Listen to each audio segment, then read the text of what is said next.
Bueno, ya comenzó acá la grabación. Nada más, a ver, déjenme ponerme en pantalla completa. Nada más coméntenme si se puede ver, si pueden escucharme bien, por favor. Sí, sí, sí. Ok,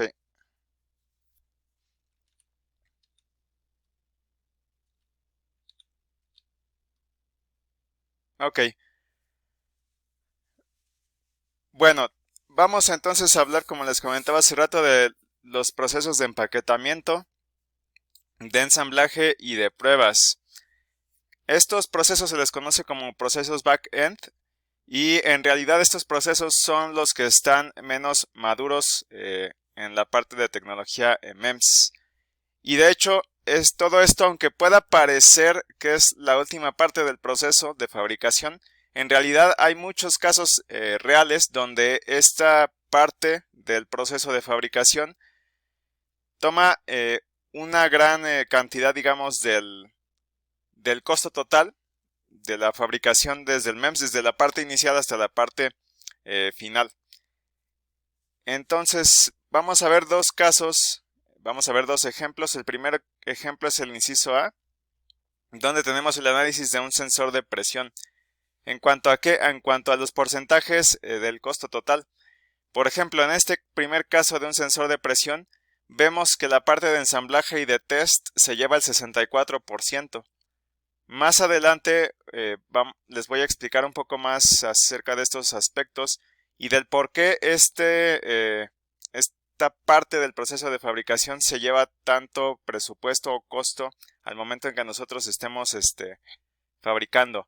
Aquí, por ejemplo, el empaquetamiento toma un 5%, el sustrato toma un 17%, pero el ensamblaje y test toma un 64%, en este caso del sensor de presión, que es un sensor de presión con un empaquetamiento de plástico, que vamos a ver cómo impacta el hecho de usar también diferentes tipos de materiales para generar la carcasa de todo lo que es el dispositivo. En el ejemplo, perdón, en el inciso B tenemos lo que es un acelerómetro que fue diseñado para que fuera montado o para que tenga un montaje superficial. Y vemos cómo cambian aquí los costos. En este caso el empaquetamiento tiene un 14%. El ASIC, que es un circuito integrado de aplicación específica, ocupa un 24%, que esta en realidad sería la parte electrónica del MEMS. Y la parte de ensamblaje y test toma un 32%. Y de hecho, por ejemplo, aquí en la parte de la derecha tienen una ilustración donde se muestra un dispositivo y se muestra cómo está conectado o cómo puede ser conectado con el medio exterior. Es decir, aquí por ejemplo tengo todo lo que es dentro, digamos, de este recuadro negro tengo lo que es todo el paquete del MEMS, que incluye lo que es el dispositivo MEMS en sí, que es esto que está aquí, e incluye también la parte electrónica.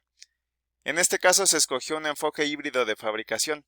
Se tiene la parte electrónica y la parte del MEMS por separado, no se tienen sobre el mismo dado.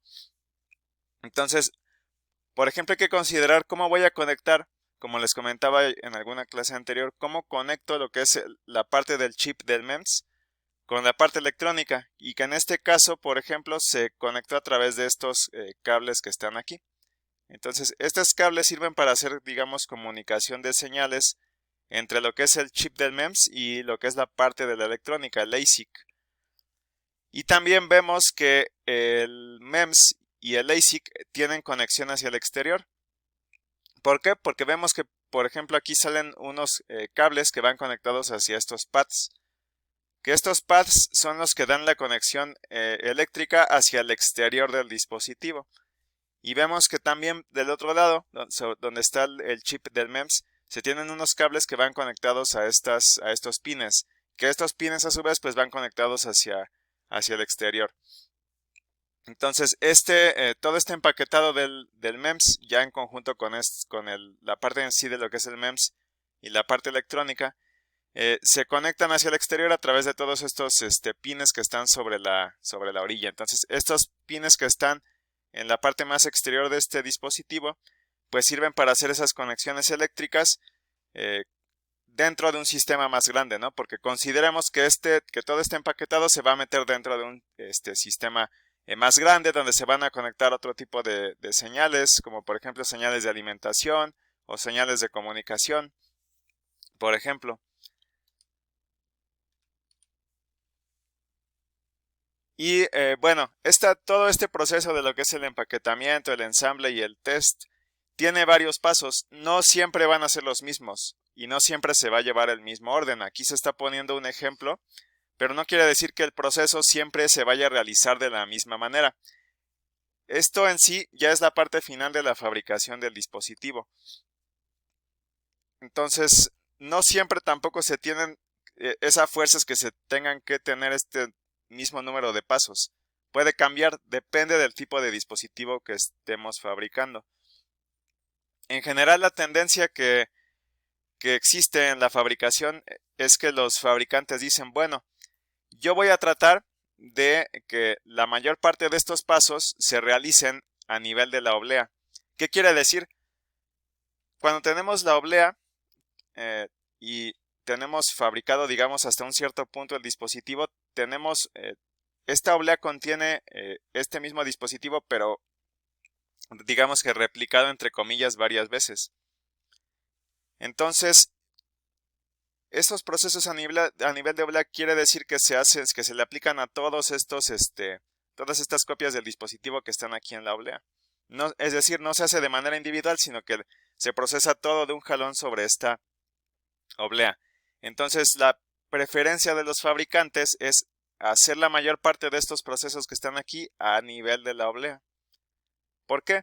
Porque después se tiene que seccionar para que se obtengan dispositivos individuales. Entonces, se tiene que hacer un corte. Aquí, por ejemplo, se tienen representados todos estos chips MEMS, pero en una etapa posterior lo que se hace es hacer un corte. ¿Cómo? Bueno, una de las posibilidades para hacer ese corte es a través del láser. Entonces, ese corte se puede hacer a través del láser para generar los dispositivos de manera individual. Entonces, en este ejemplo, lo primero que se hace es un test de señales eléctricas, que es este primer paso. Todavía tenemos la oblea completa, todavía no se ha seccionado para obtener estos chips individuales. Y bueno, existen otras etapas que son la etapa de lanzamiento, la etapa de ensamble a nivel de oblea, que esa etapa de ensamble es en realidad colocar ciertos elementos, pero hacerlo de manera que se aplica a todos los dispositivos que están sobre la oblea. Es decir, no se hace, digamos, de manera individual. Luego se tiene este proceso que se llama dicing. Este proceso de dicing es lo que les comentaba hace rato. Lo que se hace es que se tiene la oblea y se aplica un proceso de corte. ¿Para qué? Para tener ahora cada dispositivo de manera individual. Entonces, después de este dicing, ya se tiene una serie de chips MEMS. Y después lo que se hace es, se toma este chip MEMS y se monta sobre un empaquetado donde va a estar la electrónica. Entonces, este es el siguiente paso, el de montaje. Y vemos aquí esta representación donde ya se montó ese chip MEMS sobre este empaquetado. Y después se hace otro tipo de ensamblaje donde se colocan algunos otros chips que se necesiten, como la parte de la electrónica. Después, en este ejemplo aparece un proceso que se llama wire bonding, en el cual se hace la unión con cables, como lo que está aquí en esta figura de aquí. Entonces se unen con cables los dos, tanto el MEMS se une hacia la parte de la electrónica. Entonces es lo que se hace aquí en esta etapa. Después se hace bueno, ya después de que se completan las conexiones eléctricas, se hace el sellado, se hace alguna prueba funcional. Y después se hace una calibración de compensación. Y estas son las últimas etapas de la parte de fabricación. Entonces, estas últimas etapas incluyen también lo que es hacer ciertos tests y también funcionales y tests de calibración. Bueno, no sé si hasta aquí tengan alguna pregunta o alguna duda.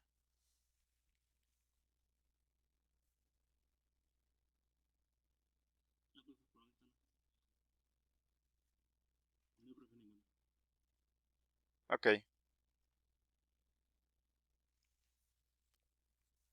Bueno, vamos a tomar un ejemplo para que vean cómo influye el hecho de que yo tenga un cierto empaquetamiento, cómo va a influir en el funcionamiento del sensor o del elemento sensor.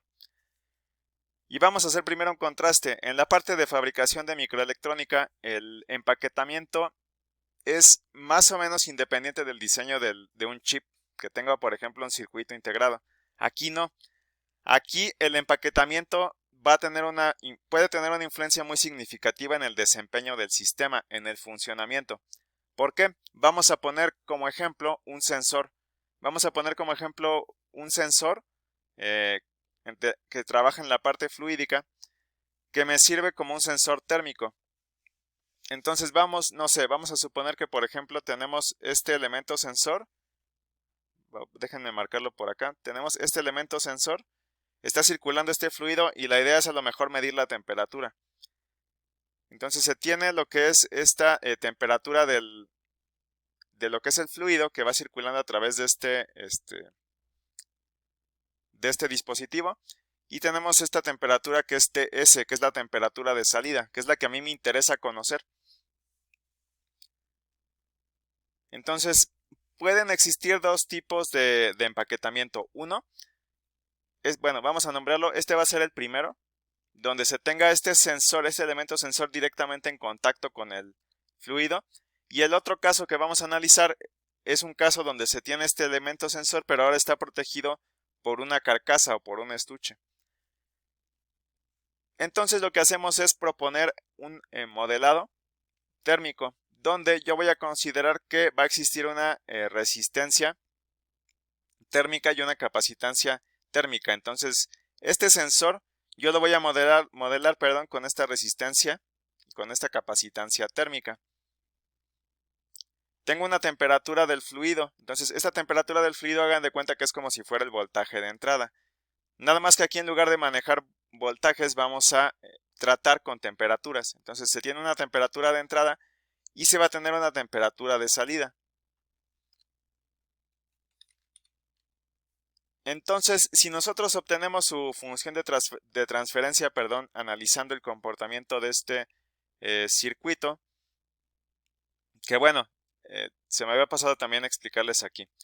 Esta R, esta resistencia térmica, va a representar una oposición al cambio de temperatura, esta resistencia térmica, y esta CS es una capacitancia térmica, es un elemento que va a almacenar calor.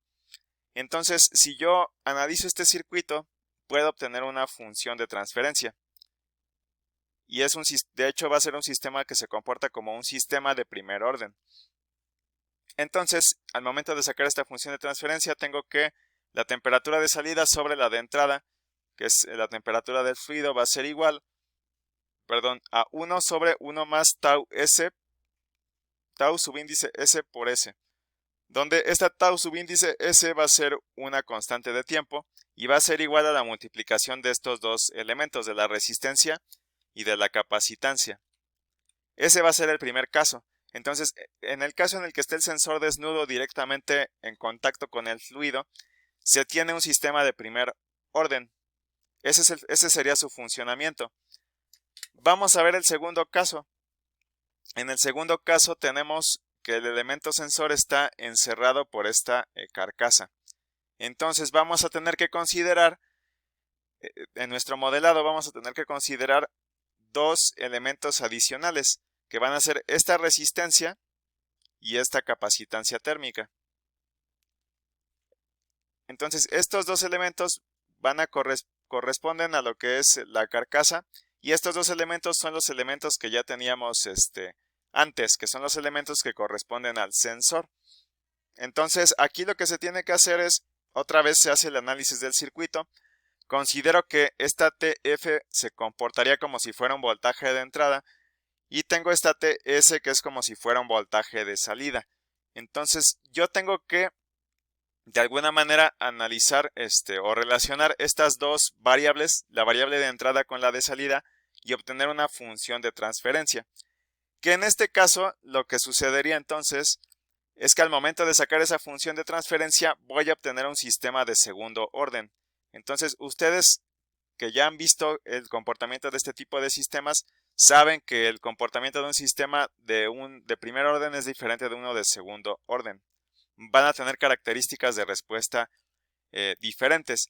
Y de hecho aquí van a existir dos constantes de tiempo. Una que sería la constante de tiempo de la parte de la carcasa, que sería la multiplicación de RP por CP. Y tenemos esta otra constante de tiempo que es la que ya aparecía en el primer caso. Entonces yo tengo, esto yo lo tengo que considerar desde el diseño, porque si yo no lo considero, yo voy a obtener un comportamiento muy diferente del que me esperaba.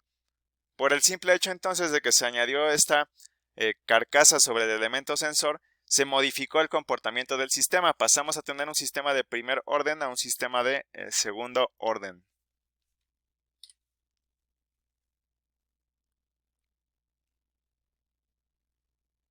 Bueno, esto que vimos acá es un análisis de lo que es. Obviamente, estas resistencias y capacitancias térmicas que aparecen acá, pues dependen del tipo de material que esté utilizando también, ¿no? Entonces, qué bueno, sería esta constante de tiempo. Entonces, esta resistencia y esta capacitancia dependen del material del cual esté hecho esta carcasa. Bueno, entonces vamos a pasarnos a la parte del ensamblaje. Que bueno, esta parte de ensamblaje no se utiliza o no es muy común en la parte de MEMS, como si lo pudiera hacer, por ejemplo, en la fabricación a macroescala. Y en general no es una buena idea diseñar un dispositivo que requiera una etapa de ensamblaje. Y la razón es la siguiente, porque se requiere hacer un procesamiento de parte por parte. Entonces, la idea es evitar a lo más posible que se haga un procesamiento de este estilo, que se hagan las más operaciones posibles al nivel de la oblea. ¿Por qué? Porque si yo tengo que procesar parte por parte de manera individual, pierdo una ventaja en cuanto a los costos. Entonces, el costo se va a incrementar.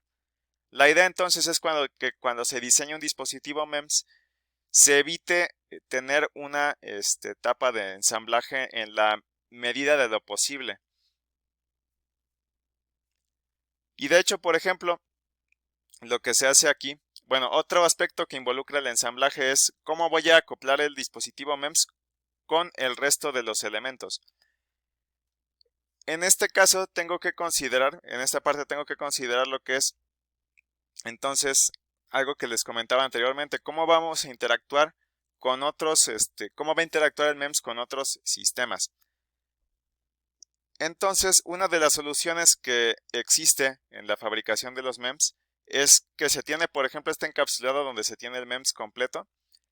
Y para poder generar esa interacción con el resto de los elementos, con el resto de la electrónica, lo que se hace, por ejemplo, es que se tiene esta tarjeta y se tienen estos contactos que están aquí, estos pads. Entonces, esto sirve para poder hacer una conexión eléctrica. ¿Por qué? Porque otra parte o otro aspecto de la etapa de ensamblaje es montar este dispositivo MEMS con el resto del sistema, que es la electrónica. Entonces, para poder hacer esto, lo que se hace es que se le agregan estas soldaduras, estas esferas de soldadura. ¿Para qué? Para que sirvan como si fuera un contacto eléctrico. Entonces, estas esferas de soldadura se van a colocar contra estos pads y de esta manera va a existir una comunicación en la parte eléctrica con otras señales que, por ejemplo, provengan de lo que es la parte electrónica. Y de hecho, bueno, de hecho, no es que estas esferas de soldadura sean propias de los MEMS, sino que también se utilizan en la parte de la electrónica. Pero sirven para eso, para hacer la comunicación en cuanto a las señales eléctricas.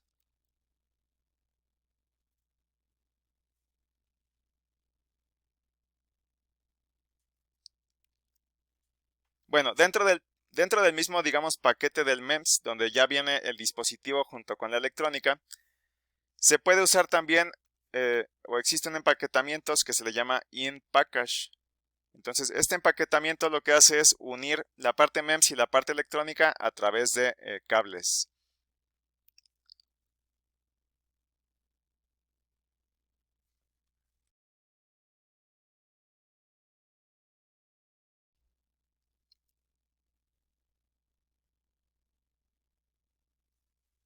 Pero bueno, ya habíamos visto también en alguna clase anterior que existían dos tipos de enfoques.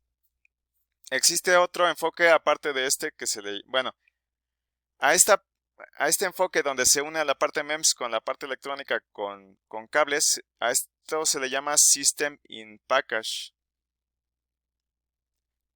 Y existe otro tipo de enfoque, existe este enfoque SIP y existe el enfoque SOP o SOP. Este enfoque SOP lo que hace, como ya habíamos visto también en alguna clase anterior, es tener la parte MEMS y la parte electrónica sobre el mismo chip, para no tener que hacer este cableado, por ejemplo, que está aquí en esta figura. Y hay unos acelerómetros, por ejemplo, hay unos acelerómetros de una serie de analog devices que usan este tipo de enfoque, donde se tiene el MEMS y la electrónica, perdón, están sobre el mismo chip. No están en chips por separado como se muestra aquí en esta figura.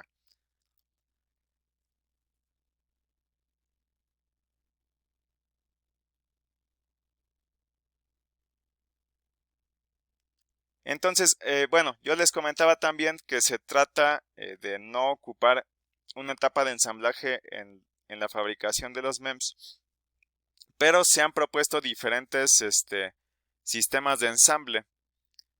¿Por qué? Porque, bueno, ¿por qué se trata de evitar también el ensamble? Porque en realidad es muy difícil manipular ciertos elementos a una escala tan pequeña para poder obtener un nivel de precisión que cumpla con las tolerancias que yo estoy esperando. Entonces sí es cierto que se trata de evitar usar este ensamblaje, pero lo que se ha hecho aquí es usar un ensamblaje entre comillas, donde lo que se hace es, dentro de la misma fabricación se generan cierto tipo de elementos que fungen, digamos, como soportes o como bases para poder unir unos elementos con otros. Entonces, esto no se hace, digamos, en la etapa individual, donde se está tratando cada chip de manera individual, sino que se hace en la etapa de obleas. Y esto me evita de estar tratando de manipular ciertos elementos a esta escala tan pequeña. Además, si yo tratara de utilizar una etapa de ensamblaje, sería algo lenta. Entonces, son todas estas desventajas de esta etapa de ensamblaje. Se trata de utilizar lo menos posible. ¿Por qué? Bueno, porque es lento, porque requiere una cierta precisión, porque yo requiero obtener una cierta precisión y no siempre es posible lograrla en esta etapa de ensamblaje. Entonces se usan algunas alternativas durante la etapa de fabricación o generar ciertos elementos extra que me sirvan para hacer ese ensamblaje entre comillas y no tener que hacerlo después tomando algún elemento y tratando de manipularlo, colocarlo dentro del sistema. Que bueno, es lo que se hace, por ejemplo, en la fabricación de este microespejo. Entonces se fabrican ciertos elementos que me ayuden a mantener otros elementos en la posición correcta o unir unos elementos con otros de manera mecánica. ¿Sí? Pero esto es diferente a tratar, por ejemplo, de llegar en una etapa posterior y colocar o manipular o tratar de montar algún elemento de manera individual.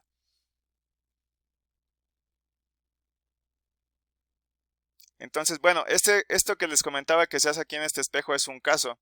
El otro caso es donde, por ejemplo, se pudiera llegar a usar lo que son las fuerzas capilares para colocar algunos elementos del MEMS en su lugar. Entonces, el chiste de estas alternativas al ensamblaje, al final de cuentas, yo sé que tengo que colocar ciertos elementos en su lugar. ¿Cómo lo voy a hacer? Bueno, lo voy a hacer a través de tomar un elemento y tratar de colocarlo en alguna etapa posterior. Es muy raro que se haga eso, entonces se utilizan estas alternativas que yo les platicaba. El del segundo caso ya se los había platicado. Y bueno, faltaba platicarles este primer caso donde en algunas ocasiones se usan estas fuerzas capilares para lograr acomodar algunos elementos en su lugar. Entonces, ya siendo más específicos, en el segundo caso lo que se hace es fabricar algunos microactuadores, entre comillas, para poder hacer o lograr que se coloquen ciertos elementos en su lugar. Bueno, no sé si hasta aquí tengan alguna duda o alguna pregunta.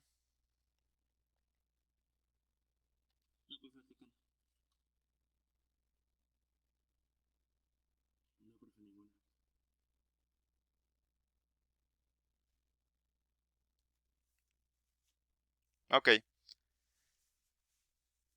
Bueno, vamos a continuar con la parte de empaquetamiento. En el área, por ejemplo, de los circuitos integrados, haciendo otra vez una comparativa, esta parte ya está muy madura, pero en la parte MEMS es un área que es, digamos, bueno, al igual que las otras, pero esta está menos madura y es la que está en, digamos, bajo mayor desarrollo. Y es donde muchos fabricantes de MEMS han puesto mucho énfasis, pero a su vez, digamos que bueno, ya sabemos cómo son las compañías o cómo se comportan. Y las compañías mantienen mucho secreto acerca de esta etapa de empaquetamiento, porque puede ser la parte, en realidad esta puede ser la parte más complicada antes de llevar estos dispositivos hacia el mercado.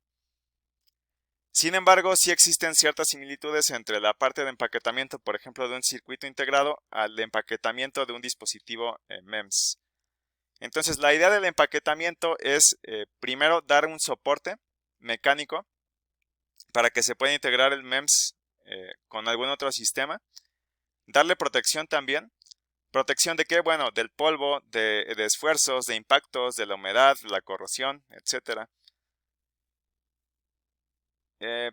Sirve también para darle una interfaz, que una interfaz en realidad es un modo de comunicación para poder llevar señales dentro y fuera del dispositivo, que bueno, no solamente pueden ser señales eléctricas, sino también pueden ser señales fluídicas, o radiación, o campos, o algún otro tipo de señal, no solamente eléctricas.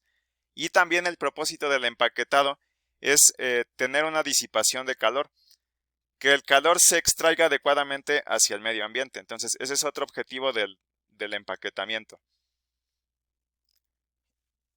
Y esta protección del medio ambiente, digamos que no solamente sirve para proteger o para evitar la corrosión de los elementos del dispositivo, sino que también se puede utilizar para la parte funcional.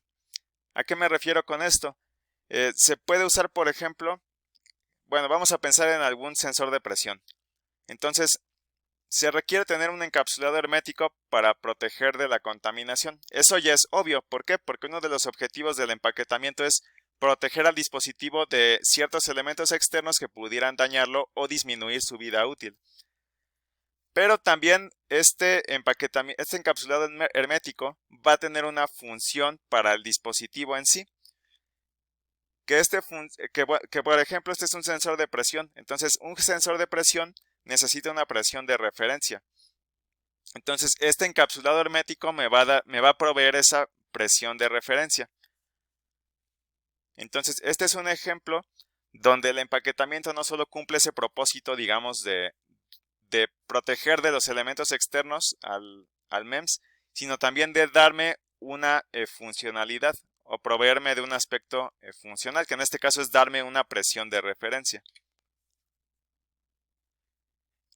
Este nivel de protección que se requiere en los MEMS es mayor al de los circuitos integrados. Y bueno, ¿por qué? Porque, por ejemplo, si se tiene, por ejemplo, alguna fuga, digamos, hacia el interior del dispositivo y se filtra lo que es este vapor de agua, esto vuelve obligatorio el hecho de que se tenga que tener un empaquetamiento hermético para protegerlo de este tipo de elementos. ¿Por qué? Porque bueno, vamos a pensar en otro ejemplo. ¿Por qué vapor de agua? Bueno, pensemos en un dispositivo MEMS que bueno, que tenga elementos que sean microespejos.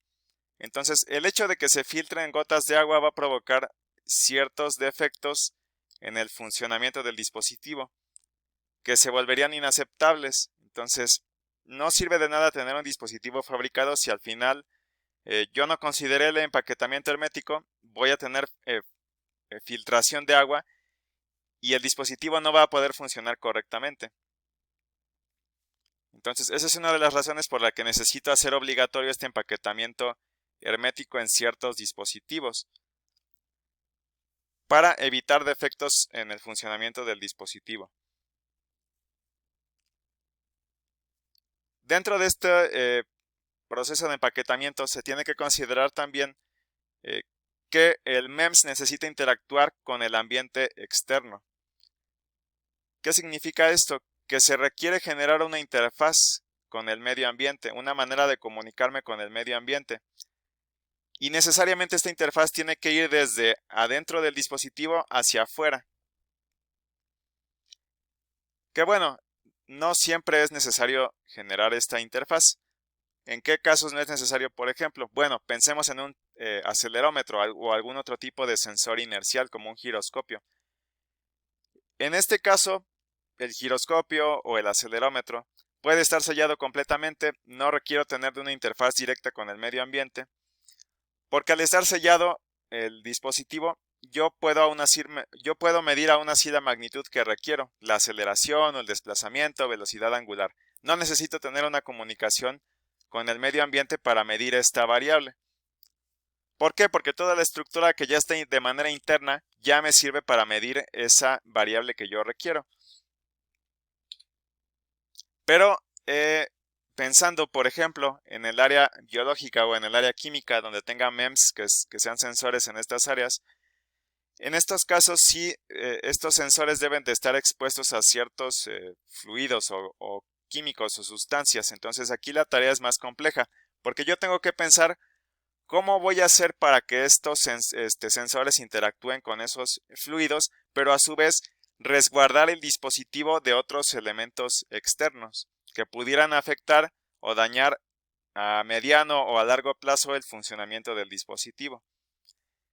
Entonces, hay algunos casos en los que incluso se puede llegar a tener un 90% del costo total del dispositivo que se me vaya en la parte del empaquetamiento.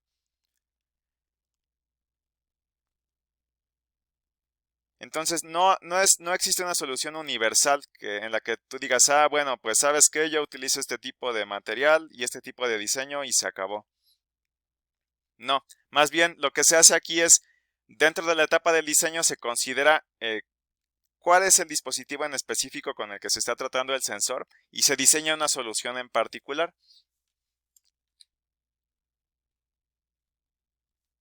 Entonces, este empaquetamiento del MEMS también va a condicionar el funcionamiento del sensor, pensando en que estemos analizando algún sensor. Entonces, yo debo de considerar, como diseñadores de los MEMS, ellos deben de considerar esto en las etapas más tempranas del diseño. Vamos a pensar, por ejemplo, en un sensor de gas, que es el que tienen aquí en la parte de la derecha. Entonces, este sensor de gas va a utilizar un filtro de carbono sobre la carcasa, que está ubicado en la carcasa. ¿Para qué? Para que permita que solamente partículas que tengan un cierto tamaño ingresen sobre el dispositivo y se pueda hacer la parte del sensado. Entonces, el hecho de que yo tenga este filtro va a influir en el desempeño del dispositivo, en el tiempo de respuesta sobre todo. ¿Por qué? Porque el hecho de que yo tenga este sensor involucra que se genere un tiempo de difusión. Entonces, ese tiempo de difusión, si por ejemplo vamos a pensar que la respuesta del elemento del sensor del MEMS es de 1 segundo, el hecho de que se agregue este filtro le va a agregar otros 10 segundos a la constante de tiempo. Entonces, el empaquetamiento puede tener una influencia muy grande sobre el funcionamiento del dispositivo. ¿Por qué? Porque está alterando la constante de tiempo del dispositivo, en este caso del sensor de gas.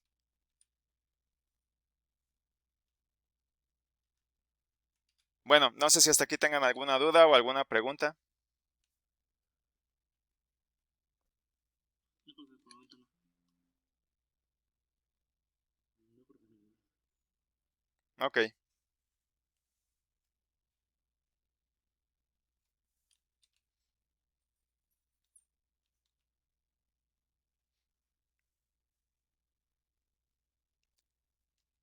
Bueno, vamos a pasar ahora a ver la parte del encapsulado. Entonces, el encapsulado de un dispositivo MEMS tiene el objetivo de proteger al MEMS de contacto mecánico, de polvo, de vapor de agua, bueno, aquí me equivoqué, debería decir vapor de agua, y algunos otros gases o algunas otras sustancias. Este encapsulado del MEMS se puede hacer de diferentes materiales. De hecho, se puede utilizar, por ejemplo, plástico, se puede utilizar cerámicos o se puede utilizar metal. Pero ¿cuál va a ser el detalle aquí? Bueno, principalmente el precio. ¿Por qué? Porque, por ejemplo, vamos a pensar que se tenga un sensor, un MEMS que sirva como sensor, no sé, a lo mejor de presión. Entonces yo puedo tener diferentes tipos de encapsulados, sigue siendo el mismo elemento MEMS, pero con diferentes tipos de materiales que hacen el encapsulado. Entonces, a pesar de que siga siendo el mismo MEMS, el hecho de que se tengan encapsulados diferentes le va a agregar una variación muy grande en el costo. ¿Por qué? Porque pensemos que se puede tener ese sensor empaquetado en plástico. Entonces, ese sensor va a tener un costo, por ejemplo, de $5. Mientras otro que tenga, por ejemplo, una carcasa que sea de acero inoxidable, por ejemplo, para ambientes rudos puede tener un costo de hasta $100. Entonces, esta parte del encapsulado y del empaquetamiento me puede representar una parte muy significativa en cuanto al costo, a pesar de que el funcionamiento del sensor sea exactamente el mismo. ¿Por qué? ¿Por qué cuestan más, por ejemplo, los de la parte metálica? Porque lo protegen, por ejemplo, contra ambientes corrosivos o contra ambientes rudos. Por eso se eleva demasiado el costo. Entonces, fíjense que la diferencia de costo aquí fue de $95, solo por el hecho de que el empaquetado sea diferente. Y de hecho existen, bueno, vamos a ver los tipos de empaquetamiento que existen. El plástico normalmente se usa para sensores que son de bajo desempeño y de bajo costo. Tenemos también el material cerámica, que es que bueno, se utiliza principalmente para aplicaciones médicas. Tenemos que bueno, aquí estamos hablando de un tipo de sensor en específico vamos a tratar un sensor de presión de esta marca. Podemos tenerlo en estas presentaciones entonces, plástica, cerámica, que es para aplicaciones médicas, y podemos tener también con carcasa metálica, que es una modificación de un tipo de empaquetado que se llama T08, que se utilizaba en los circuitos integrados. Entonces también se han tomado ciertos tipos de empaquetamiento de los circuitos integrados y se han utilizado aquí en la parte de MEMS, o carcasa que sea completamente metálica, especial para ese tipo de ambientes que les comentaba hace rato, ambientes corrosivos o ambientes donde se requiere un uso rudo. Pero, como les comentaba hace rato, el elemento sensor es el mismo, es exactamente el mismo, lo único que cambia es el empaquetamiento o el encapsulado con diferentes tipos de material. Y entre más abajo vayamos aquí en esta lista, el costo se va a ir incrementando más.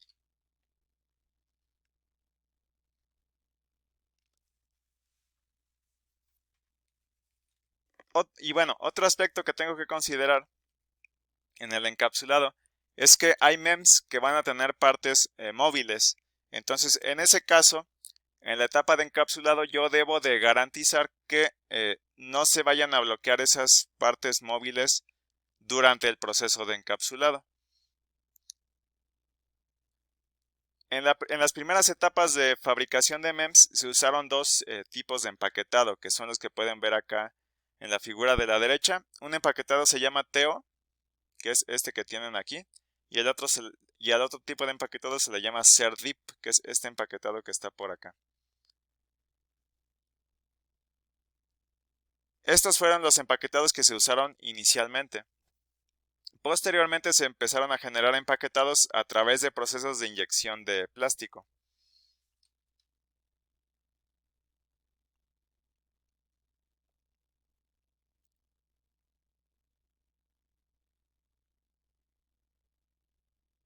Bueno, ¿qué aspectos tengo que considerar, por ejemplo, cuando yo selecciono ciertos tipos de material para hacer el empaquetado o el encapsulado? Debo de considerar, por ejemplo, los esfuerzos térmicos. ¿Qué quiere decir esto? Que si, por ejemplo, mi dispositivo me lo llevo a trabajar bajo ciertas condiciones, llamemos temperatura, el hecho de que exista esta temperatura ustedes saben que va a generar una deformación en los materiales. Entonces, tengo que ponerme a analizar lo siguiente. ¿Cómo va a impactar la expansión o la deformación del material de mi encapsulado sobre la estructura del MEMS? No podrá ser que a lo mejor puedo generar alguna falla si yo no considero correctamente el material. Y bueno, ya hablando específicamente, lo que tengo que considerar es el coeficiente de expansión térmica del material. Hay veces que lo que se hace es lo siguiente. Se tiene, por ejemplo, se selecciona un material, no sé, vamos a poner por ejemplo óxido de aluminio. El detalle aquí con este material es el siguiente. Este óxido de aluminio tiene un coeficiente de expansión térmica que es similar al del silicio. Entonces, ¿por qué me interesaría que fuera similar? Bueno, porque el hecho de que sean similares va a darme una cierta garantía de que yo no voy a sobrepasar cierto nivel de esfuerzos en el momento en el que yo me lleve a mi dispositivo a trabajar bajo ciertas condiciones. Entonces, esto ayuda a que no se generen estos esfuerzos y que por lo tanto no se vaya a comprometer la estructura mecánica de mi dispositivo. Entonces, ¿es estrictamente necesario que, por ejemplo, los coeficientes de expansión térmica sean iguales? No necesariamente. ¿Por qué? Porque hay casos en los que, por ejemplo, se pueden usar polímeros que tienen un coeficiente de expansión térmica más grande y pueden ser utilizados. Pero ¿cómo se va a compensar esto, por ejemplo? Entonces, ¿por qué?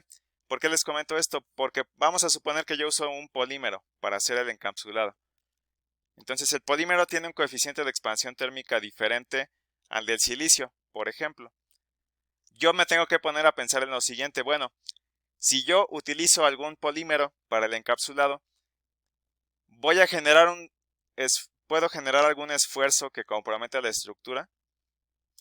En este caso de los polímeros, lo que sucede es que debido al tipo al módulo de elasticidad que tienen, van a comportarse de una manera en la que en la que el plástico, por ejemplo, o algún otro polímero, va a tener una cierta deflexión, pero no va a comprometer la estructura mecánica del MEMS. Entonces, esta es la razón por la cual, a pesar de que sean materiales muy distintos, también pueden ser utilizados. Porque puede ser que se tenga una cierta deformación, pero esto no va a comprometer la estructura del MEMS, hablando mecánicamente.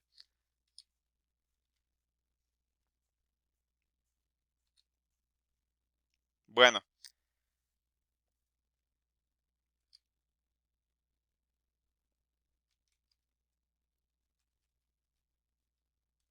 Ok.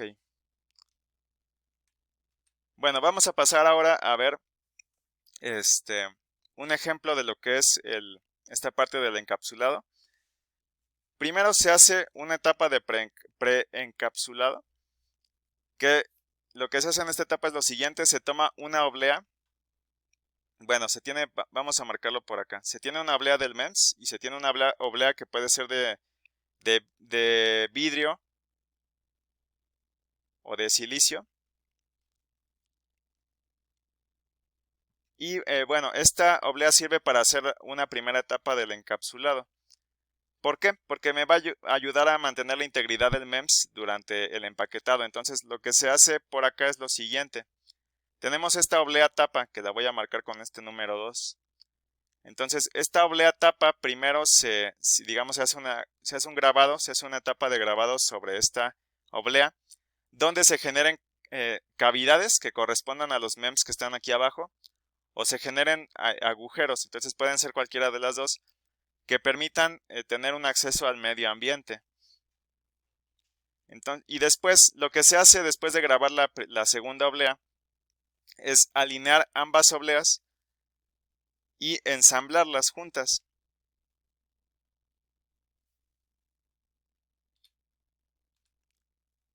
Y bueno, esto ayuda, por ejemplo, para una etapa posterior, porque yo les había comentado que después de que se acaba la fabricación del MEMS a nivel de la oblea, lo que se hace es seccionar para que me queden chips MEMS individuales. Entonces, esta oblea que se le añadió por encima sirve también para proteger al MEMS durante esta etapa de corte. Lo que se hace posteriormente es lo siguiente. Vamos a pasarnos para la figura de la derecha. Y aquí ya se tienen los chips de manera individual. Entonces, en otro proceso por separado se fabricaron lo que es estas tiras de estructuras metálicas que son idénticas. Entonces, estas tiras se generan a través de un proceso que es similar al troquelado, de una hoja delgada. Y estas estructuras metálicas me sirven como soporte para el chip. Para soporte, no solo para soporte mecánico, sino también para poder darle una conexión eléctrica que puede ser soldada, por ejemplo, en una placa PCB. Entonces, estas tiras metálicas rojas que ven por acá sirven para hacer ese soporte mecánico y las conexiones eléctricas también. Estos dados, bueno, aquí se tienen por separado, pero ya en esta segunda etapa ya se tienen estos dados unidos sobre estas tiras metálicas colocadas donde les corresponde y se adhieren aquí a estas tiras metálicas usando algún polímero o usando un material que se llama indio. Y si es necesario también realizar una etapa de cableado eléctrico, también se tiene que realizar aquí. Entonces la siguiente etapa, después de hacer este montaje, se hace el cableado aquí en esta tercera etapa. ¿Qué sirve para hacer esas conexiones eléctricas? Entonces estas tiras rojas sirven para ese soporte mecánico y también sirve para hacer las conexiones eléctricas con el resto del sistema.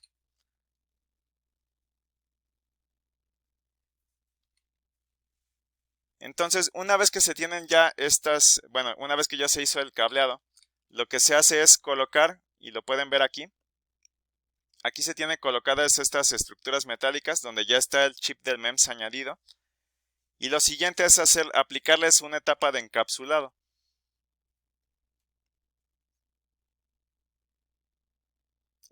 Bueno, de hecho se me había pasado comentarles, pero estas tiras están hechas de plomo, que es un material metálico. Entonces lo que se hace como siguiente paso es colocar estas tiras o estas estructuras sobre un molde para aplicarles inyección por moldeo.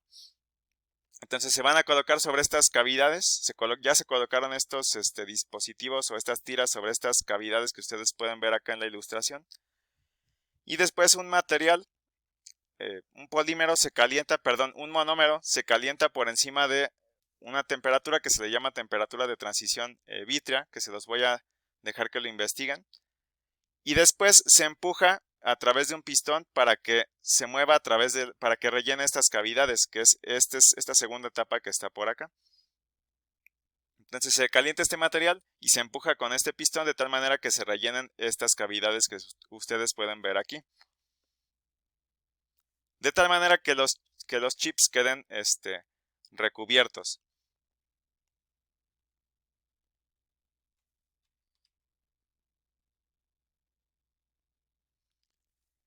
El calor va a ser sostenido hasta que el polímero se convierta en monómero. Más bien creo que aquí debería de decir polímero, pero bueno, lo corrijo después. No, bueno, perdón, me estoy equivocando yo. Sí está correcto que diga aquí monómero. Lo que va a pasar es que cuando se calienta se convierte en un polímero, entonces se convierte en un polímero duro. Entonces a través de se sostiene la temperatura y se convierte en un polímero duro. Y a pesar, por ejemplo, de que este polímero tiene propiedades térmicas que no son muy buenas, pero durante este proceso de fabricación se incorporan algunos aditivos para lograr que se pasen ciertas regulaciones ambientales. ¿Por qué? Porque ustedes, bueno, seguramente lo han visto en algunos dispositivos. Los dispositivos tienen que cumplir con ciertas regulaciones ambientales. Que sean resistentes, por ejemplo, a la flama. O por ejemplo en los teléfonos celulares que sean resistentes al polvo, ya existe una regulación para eso. O que sean resistentes al polvo y al agua, que ya existe una regulación para eso también, por ejemplo.